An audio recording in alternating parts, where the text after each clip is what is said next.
the steps we'll take to move forward with the budget workshop. So let's stand, please, for the pledge of allegiance and moment of silence. Pledge allegiance to the flag of the United States of America and to the republic for which it stands, one nation, under God, indivisible, with liberty and justice for all.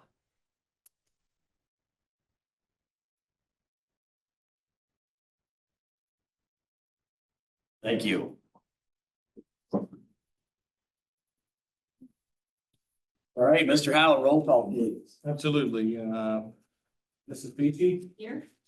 Mrs. Kinley, Here. Mrs. Walker, Here. Mr. Linder, here. Dr. Creighton, Here. Mr. Sensenig, Here. Mr. Gerhard. Here. 7 members present with Claire, Mr. Bushy absent.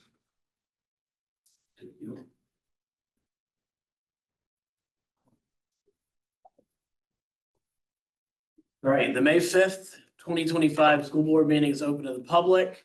This one will not be streamed virtually, again, due to some of the difficulties we're having technically. I need a motion for the approval of the agenda. I'll make a motion. Second. Okay, all in favor? Aye. Opposed? Thank you. All right, any visitors? Being none. Okay, no visitors?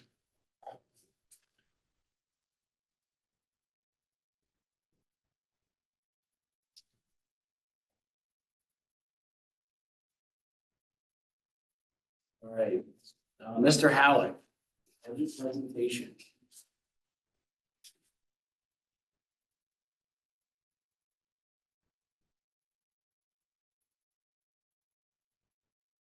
None of that was due to any budget cuts, just, you know.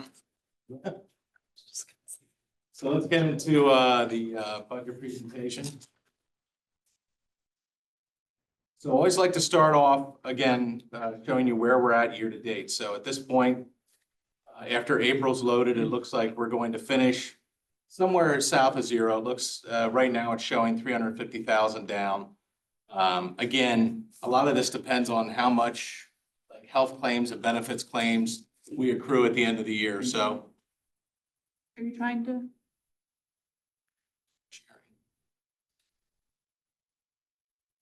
I wasn't sure if that was part of the issue or.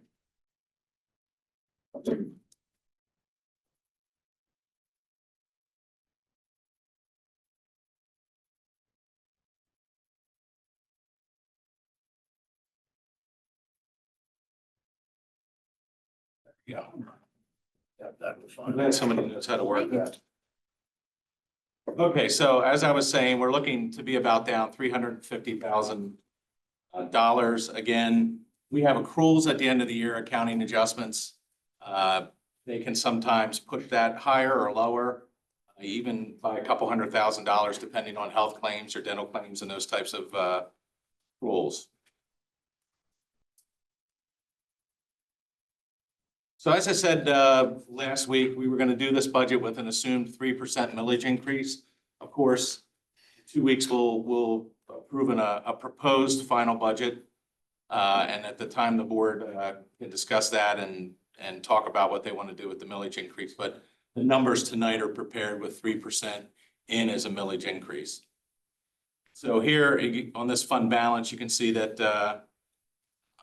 there's 350,000 that we're down potentially for the year, and then with a 3% in, it was a little bit better than just a couple weeks ago. Found a little bit of money in there in the budget. So 1.167 is where we're currently at a 3% millage increase, and that would be a deficit balance. Taking a closer look at fund balance for 24-25, if you recall earlier in the year, for various reasons, we transferred $8.5 million from our fund balance reserves over to 3 different funds: our internal service fund for self-insurance, our food service fund, and the bulk of that was $7 million to our capital fund to pay for the athletic field project. There was no new debt issued for that. That was all paid for with a little bit of money left over from the high school debt, and then this transfer to capital from the general fund. Now, when the audit comes out and everything, technically that's going to show as a line item. It's going to be down, but operationally, it looks like we're around 350,000 down.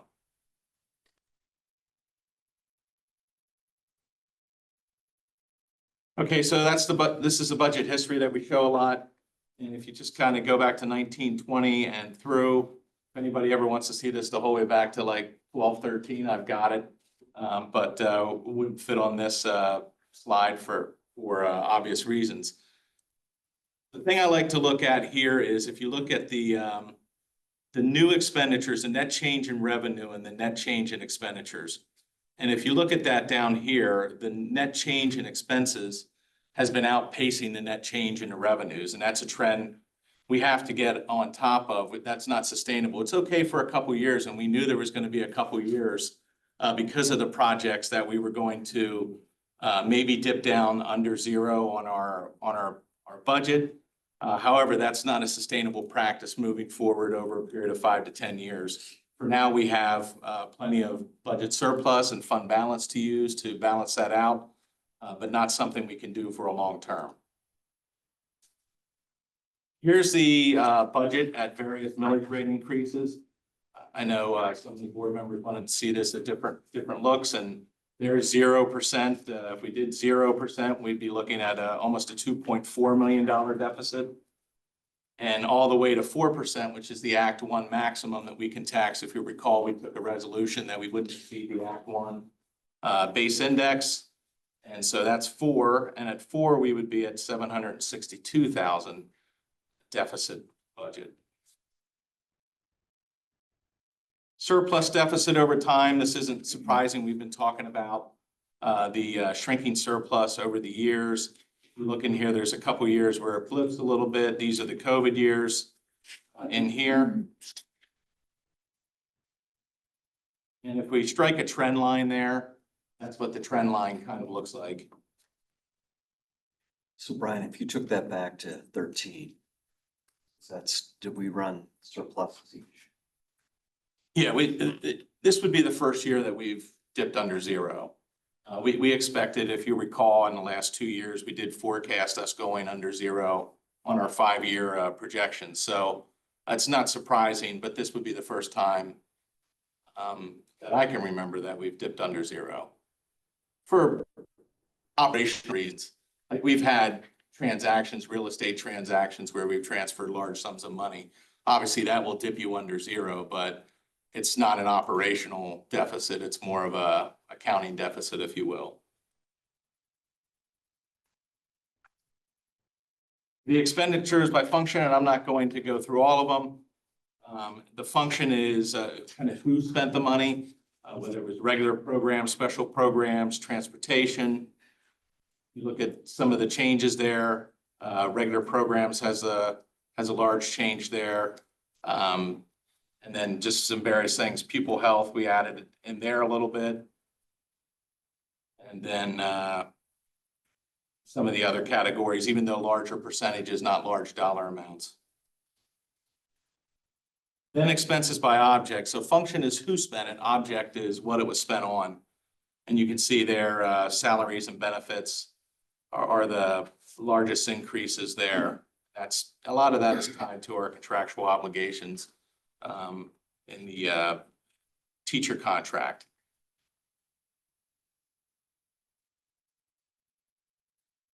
So kind of looking at a graphical interpretation of where money is spent, you can see almost 62% is salary and benefits. So obviously our largest expense item. And then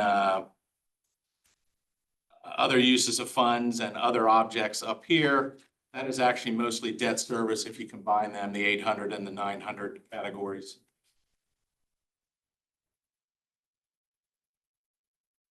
And then we have the Barron $100 bill and just kind of looking at the percentage there. So our largest item is instructional expenditures at 56.65%. And then our second largest is debt service at 11.57%. All the way down to extracurriculars, 2.2%. And then there's some other operational items that are 0.42%. But I like to look at it this way. So the 100 tells you how it was spent. but it doesn't really tell you for what kind of operation it was spent for. This kind of puts it together in function and object and puts it into facilities or transportation.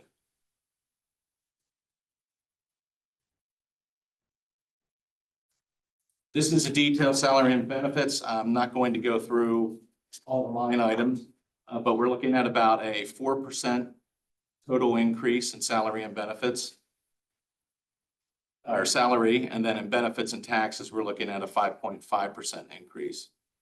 And then you can see down through the years what that increase has been in other categories. If you go back to 18-19, you can see where we're at 21.025 million, the whole way up to 27.44 million we're proposing in 25-26. And then you look at benefits moving a little over 13 million over that period of time up to 18.5 proposed. Cyber charter, I just want to highlight this, continues to be an issue for us. We're looking at somewhere around 2.4. We're not quite sure where that's going to settle in, but we think it's going to be about 2.4 million.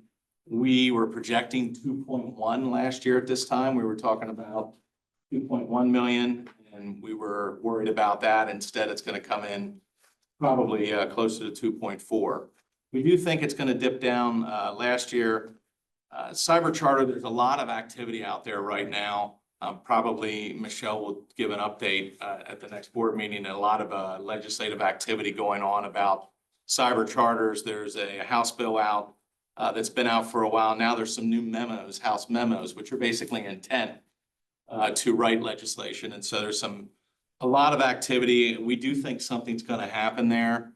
We're not quite sure what financial impact it's going to have because we really haven't taken a look at it, but it could be. I'm optimistic it could save us $500,000 to $1 million in cost if it goes through. But if you look, I mean, just coming back and look at this yellow line, 18-19, which doesn't seem that long ago, we were spending $650,000 on outside cyber charter schools, and this doesn't include our own cyber charter cost. We were spending $650,000 and now $2.4 million this year. So this has been a real budget buster for us. It needs addressed by the state. Another thing that needs addressed by the state, special education costs. If you look at it'll be easier to read on yours because there's some really small numbers in here. But the red line is our total special education costs. That would be our gross costs before any kind of state reimbursement, and that also includes our cost for cyber charter, because about $1 million is what we spend to cyber charters for special education students. And that blue line is the line without the cyber charter in there. And then this green line down here is what the state gives us in a reimbursement. And going back to 16-17, it was 1.575 million. And it's still only 1.929 million for next year. So, I mean, a $400,000 change in state funding for the reimbursement for special education and a $5 million increase in gross cost. It's not working for us or a lot of schools. So two of our biggest challenges, cyber charter and special education costs. They're kind of wrapped in together because $1 million of that cost is special education cost.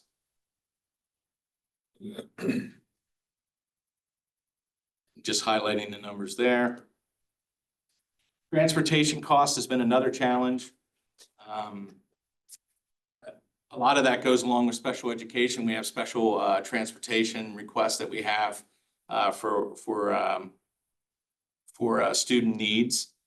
The other thing is that these contracts are tied to a state transportation index. So almost, not all of them, but a good portion of the contracts in the state increase annually by the state transportation index, which is basically kind of based pretty tightly on the cost of living increase. And so our contract is no different. That was 2 years in a row of 7% that transportation index. And so it's settled down around 2.5 or 3, but that's caused, you can see the drastic upturn there around 22, 23, when those numbers started going crazy. Those were contractual agreements that tied to that index. So Brian, it's problematic, yes. so basically, in layman's terms, even if we got to the most efficient that we could possibly be on transportation, it's not gonna change our overall cost that much. It can change our costs, and I would argue that this could be worse if it wasn't for our special education department and also for our transportation coordinator and our contractor working together, really trying to deliver things as efficiently as possible. One student could cost $30,000 to $40,000 to transport. And it's not uncommon for us to have that. And so if we have a situation where it's in a student's IEP or something like that, that could be costly. But what we're doing is we're trying to, I put would, students on other buses and combine transportation to save some money. But it's a challenge with the index, though, being that high. I wasn't talking about I was talking about the public, our actual transportation for school students. It's not gonna We change. have the routing down to a pretty good science. The routing gets tweaked every year, but geographically, we have a bit of a challenge. We have 78.2 square miles, which is a very large area. So, I mean, evidenced by some students that are on the bus for almost an hour coming from, out near Columbia. So geographically, we have a challenge. I think we do it about as efficiently as we can, but we're kind of at the mercy of the contractual agreement in that index and the fuel cost and those types of items. So we're trying, we look at the routes every year with the contractor. Is the transportation, special education tied into the cost of the busing also? It is, Okay. actually, the cost to transport special It's in there. education program students would be included in that. So they're kind of all intermingled together.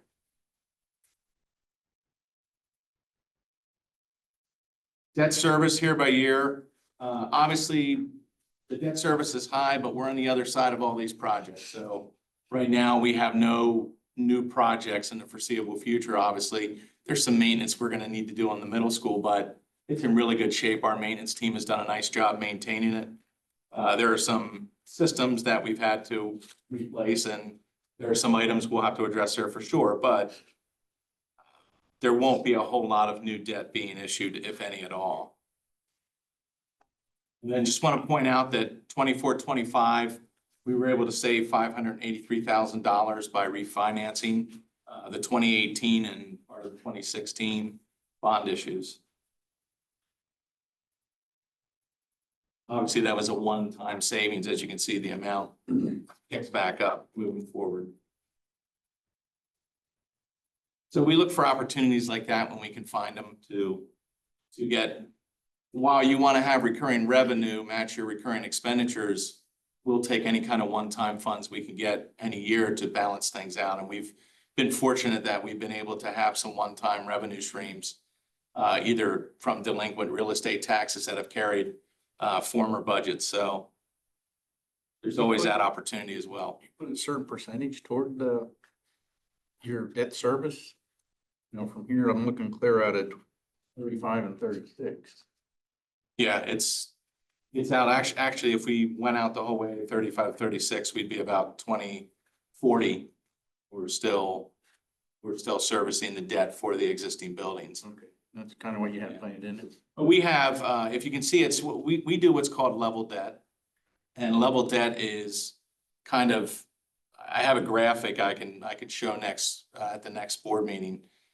Basically what we do is you have one project that you're paying all the principal on and then interest on the second project. So like we're paying all of our principal on the Doe Run project. And then when that's paid off, all the principal rolls on to the Barron Elementary project. And when that's paid off, all the principal would roll on to the high school project. And so what that does is allows us to have level debt.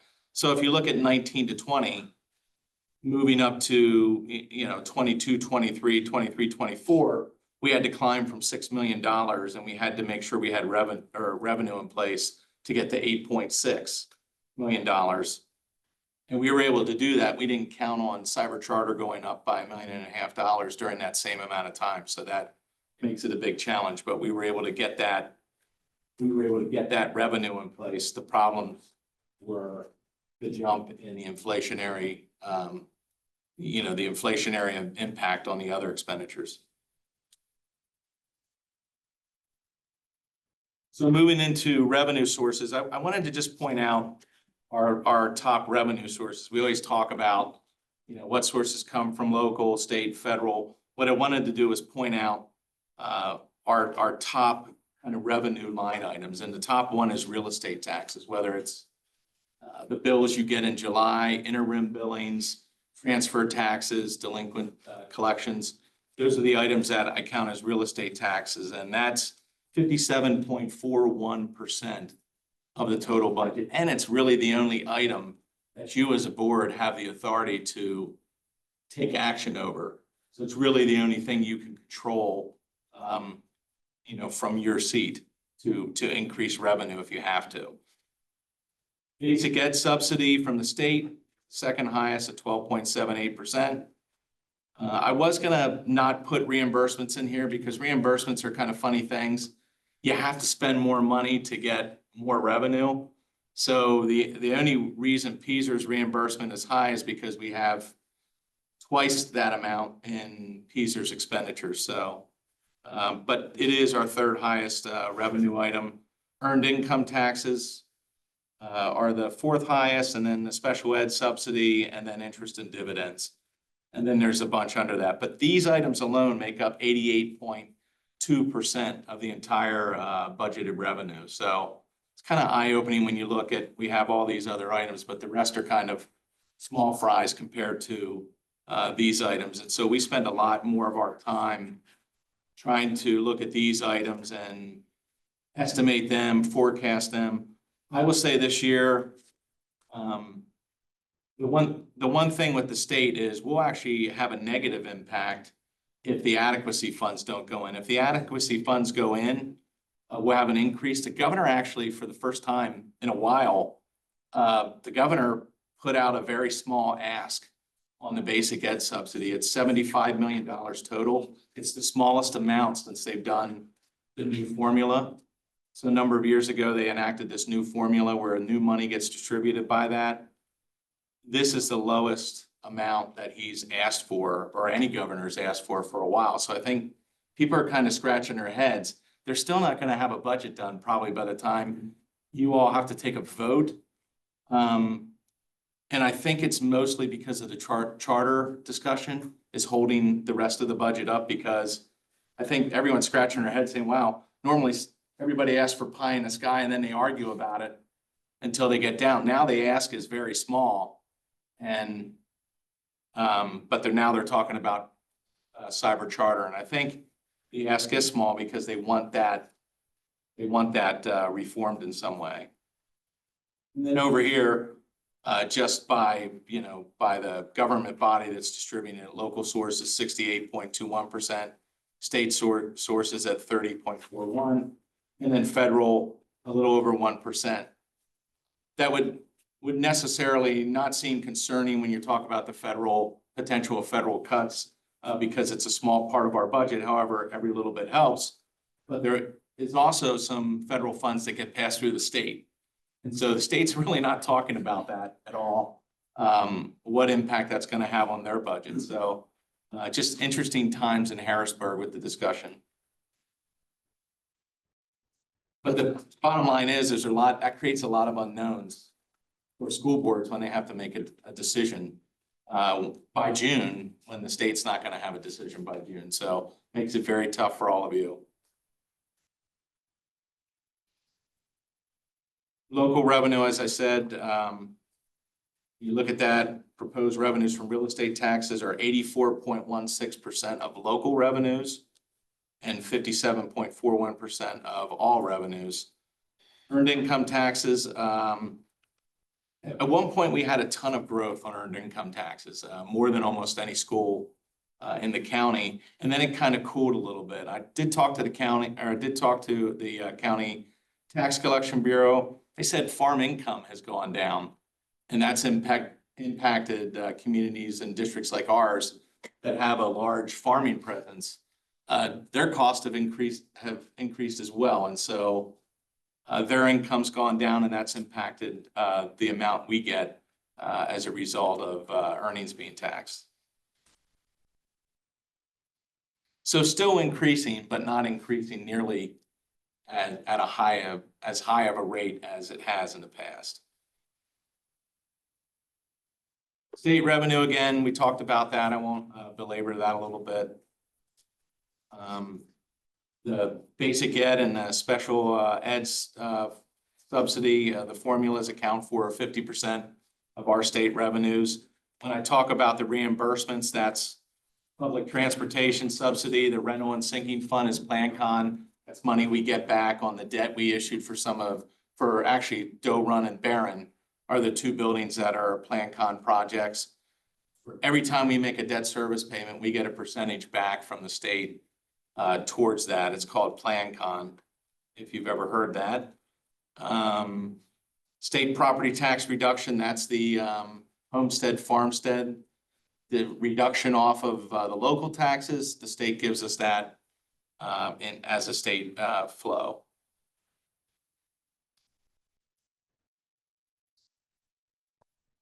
Federal, I'm not really going to go into line items. It's really all the title program is what we have left, and then school-based access programs are our other one. When you look at this is all ESSER funding. So ESSER funding was kind of holding up our budget in 21, 22, and 22, 23.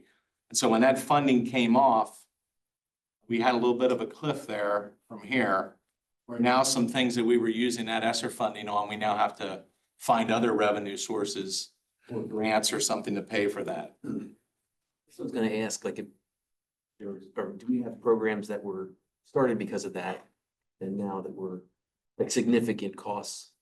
We do. We have some positions and a couple programs. I wouldn't know if I'd say significant costs related to that. We used a lot of these funds to pay for, you could actually use them to pay for existing costs that we're already committed to. And so we used a lot of these funds for our multi-age program, the teachers that would have been in our budget before anyway. But since we had a funding source to use for them, that's what we did. So there are some programs that were funded and some positions that were funded with ESSER funds that are still, we find value in those programs still moving forward. So we will need to make sure that we have alternative funding, either grant or recurring revenue in place to cover the cost there. But I wouldn't say that's a massively excessive. A lot of the things we did were one-time tech expenditures. We bought supplies, cleaning supplies. So a lot of things we made sure weren't tied to a ton of new programs moving forward, but there is a small amount of that. But nevertheless, you can see it went up the mountain and came back down. So we're back to a little over $1 million in federal funds. I don't think we've heard yet what the title awards are for next year. We also had a really big surplus in those 2 years that you were able to Yes. save money. Yeah. Yes.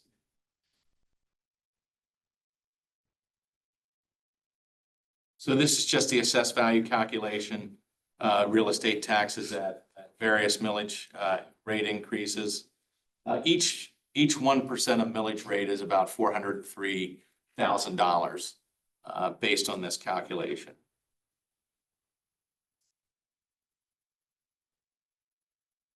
This is something we show the Act 1 index. So the Act 1 index is the yellow keystone and blue line coming across the top. The maroon line and the MC logo is where our board taxed. And so if you're looking at that for many, many years, we've gone either under or at zero, 2 years during that I will note that we started building construction probably in 2015, 16.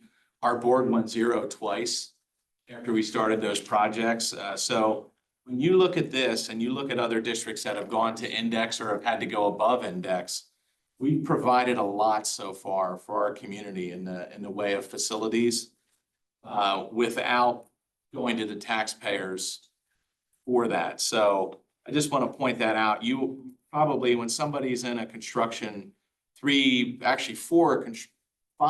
projects, if you think about it, I won't add any more, but we had this district office we started.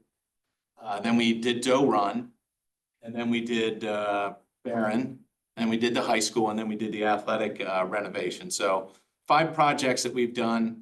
We've only tapped up the index, 5 times throughout that period, which I think is actually pretty remarkable. And then assessed value has been dipping slowly, and I know, Dr. Creighton, we've talked about this, Mr. Linder, we've talked about this a little bit. The county is working on the reassessment. You probably all got flyers in the mail about the reassessment process. They're working on that. They're very slow right now. They don't have a massive staff. They're slow to add properties. So our interim billings are very low. So we may finish the year with a lower than normal interim billings for real estate. And those are when a property comes in or is built, finished building during the year. We would get a bill that would be prorated for half of the year. We're not getting those as quickly. I do believe, and I was talking with Amy Kiefer, I do believe because of the time some of these apartments got occupancy, that we're going to, I don't know what size of a windfall it's going to be, but we're going to get access from the time that those were occupied. So normally you see like maybe 10 buildings in an apartment complex. As they get occupancy, at that point forward is when they're responsible for their taxes. So normally if we would get it in the middle of the year and they were in there in April, we'd bill them for April through the end of the year, and then they get another bill in July. Here, they may get, it could be a year back tax we're getting on that because the county added it on the roll maybe next year sometime. So I am projecting a little bit higher interim billings than we had this year.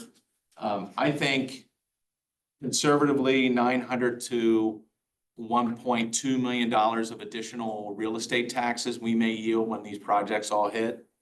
And so in my 5-year projection, I show a 2% jump in assessed value, which we haven't had since back here, 18, 19, we had 2.26. And we were regularly hitting 1.5%, 2% during that time, and then it just kind of dropped off. Raffo Township had completed a lot of their housing developments out there. So now this is kind of the first growth that we've had for a while. Manheim Borough obviously is fairly built out. There's very few opportunities for growth in the borough.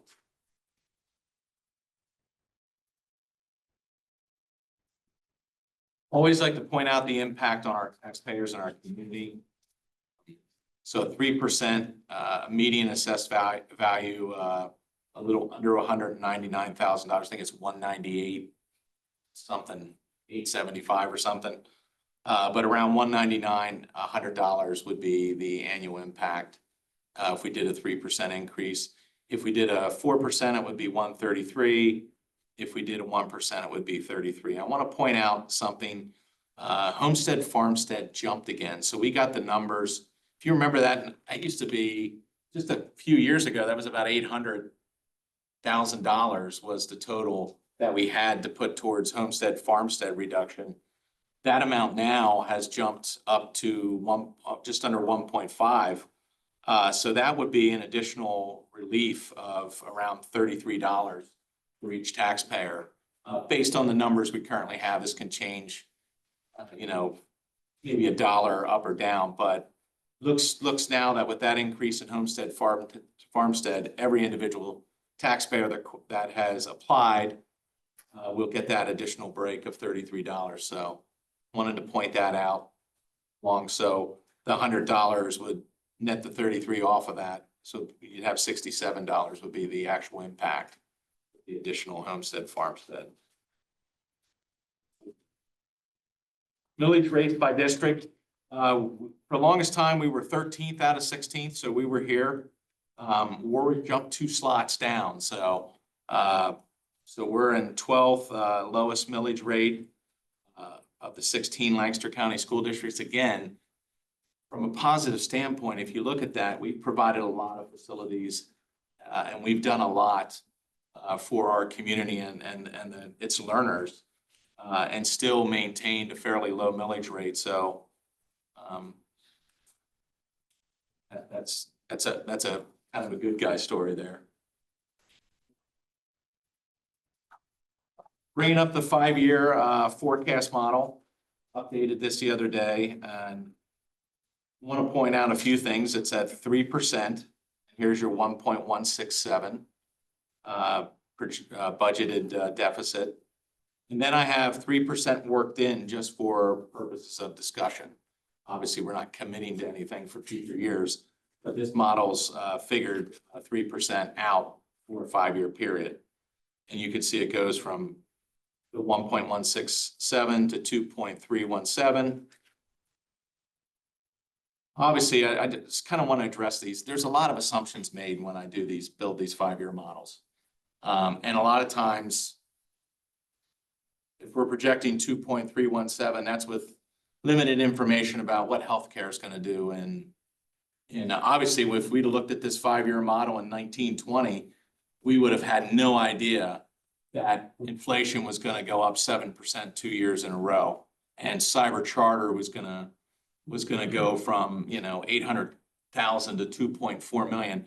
So when you look at a 5-year model, it's important to look at it because I think it shows a trend moving out. But I don't think you want to go to the bank on it either, because I don't have a crystal ball here that I can see some kind of a black flag event or anything like that happening that might impact this. So. And then just looking at various millage rates, so between 2 and 4, there you can see a lot of red out there. Again, a lot of assumptions being made with costs moving out and with revenue. Same thing can happen. I don't really go heavy on the state revenue, but you never know. One year the state might put a couple $100 million in that basic ed subsidy they did before. And so it could jump up above and beyond what we have. Earned income might take off again. So there are some assumptions that I make based on current trends that impact that. And then so we haven't really talked about the adequacy piece. So I do have the adequacy piece in the state funding right now on top of what we got last year for the adequacy. So if I sneak back to that slide, that's down here under ready to learn. So we were getting for many years in a row, $301,665 for the ready to learn block grant. Last year, they added this adequacy piece that I've talked about before. They didn't know where to put it, so they called it ready to learn adequacy piece. Not quite sure why, but that's where they put it. So that builds on each year. So if you look at 25, 26, if they fund it the way the commission wants them to fund it, which a lot of people believe it's going to come through, a lot of business directors now adding this amount into their budgets because it looks like it's going to go through. That would be about $957,000 of revenue from that adequacy piece. If we get an amount next year, that would be 1.3 something. So if I go back to that sheet, you can see there actually 1.4. So you can see moving forward, that amount builds on each other. And now these numbers don't look so bad anymore if that adequacy piece comes in. So that commission determined that the districts that are getting, there's over 370 that are getting adequacy amount of some amount. They said over a period of time that we were over 4 million underfunded, is what they say, based on expenditures per student across the state. They took the top performing districts, found out what they spent on students, and then compared all the other districts to what they spend. Obviously, 378 districts were spending less per student than those districts. So if you add that in, we would get 470 or 480,000 roughly a year. That's what it would look like moving out. So if cyber charter reform comes through, if the adequacy amount is funded, a lot of ifs, I know. If these properties come on, which that's a pretty strong if, these properties, we're gonna get paid at some point for all this development that's being added. So when that comes on, and then if these two things happen, our budget's not in bad shape then moving forward. But we don't know that, so you're not going to know that this year making a decision, which is why I think it's wise to go with a 3% increase so we can see what's happening, what the lay of the landscape is moving forward, and then really kind of look at where we need to be there. Now, I think some adjustments need made, and bringing this slide up, it's, at first when I looked at it, I thought kind of an odd looking slide, but I think it kind of proves a point. If you kind of take our historical and then our projected revenues and expenditures over a period of time, you can see where the red is showing on the back. In an ideal world, we would not see the red showing on this chart. We wouldn't even know it's there really. It would either, the green would be higher, or it would be the same amount. So that's a trend when I'm saying we can't continue to overspend our new revenue that gets added. If we're getting $2 million, we can't spend 2.5. $1 million, we can't spend 1.2. So there are some adjustments that are going to need to be made. And I think the administration's committed to looking at some adjustments and some efficiencies. We've already done that. This year, we did the refunding. We've done a lot from a tech standpoint, saving some money. There's been some support staff positions that we've moved around that have saved some money. So the administration's committed to making adjustments moving forward. And what that really does is keeps us healthy financially moving forward so that we don't get ourselves into a bad position from a revenue standpoint and an expenditure standpoint. So what's next? We'll continue to monitor the budget, major budget line items, and those items are really what I pointed out from a revenue standpoint and from the expenditure standpoint. That's where really all the cost is coming from and all the revenues coming from. And so we're looking at those major budget items to monitor those to see where we might need to tweak our budget a little bit.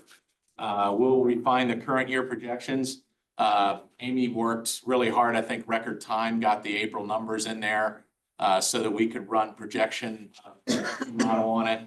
Admittedly, there could be opportunities within that. We could be up or down some based on some tweaks to the current year projection. Again, that's not a perfect science. That's an educated guess on some of the numbers. May 19th, we'll be back here for proposed final budget. And if you recall, the proposed final budget is where you basically say, hey, we're going to propose this final budget at X% millage increase. We're going to advertise that for 30 days. And then we're coming back in June for the final approval. That proposed final that you approve with the millage, you're not stuck to that millage. So if you were to, let's just say you were to do the Act 1 index, which is what some districts do. They approve the Act 1 index and then they go down from there. But I just wanted to point out that you're not, next meeting is not committing to the budget. It's merely saying that's the proposed final. And then we're going to advertise that and send that to the state saying we intend to improve the final budget. And it could be as high as X%. Then the June meeting would be the final budget approval for the 25-26 general fund budget. And we submit it to the state and it's a wrap. So with that, any questions? I know that's a lot of information. Hopefully I didn't go through it too fast. This is something we work on every day. And so if there's something you need clarification on, please either ask or reach out to me and I'm more than happy to go through it with you. Thanks, good job. That's good.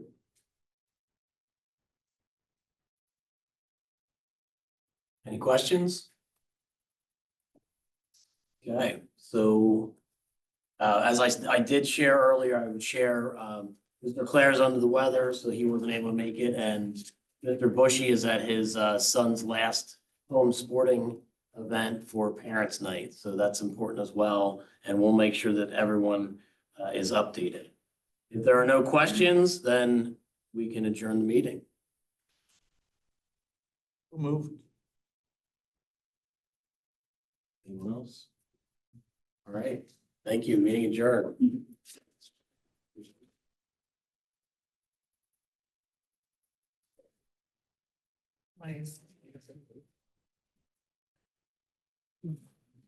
What? Still.